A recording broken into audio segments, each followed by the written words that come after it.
Hi friend, welcome to another video of tutorial. Hope are you fine and okay.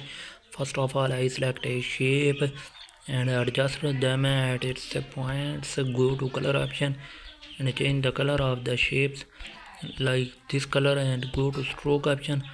White or black stroke. Black stroke is suitable. And mask option like this mask is disabled and go to 3D rotation of the shape. Increase the size of the shape at its position. Now looking very great shape.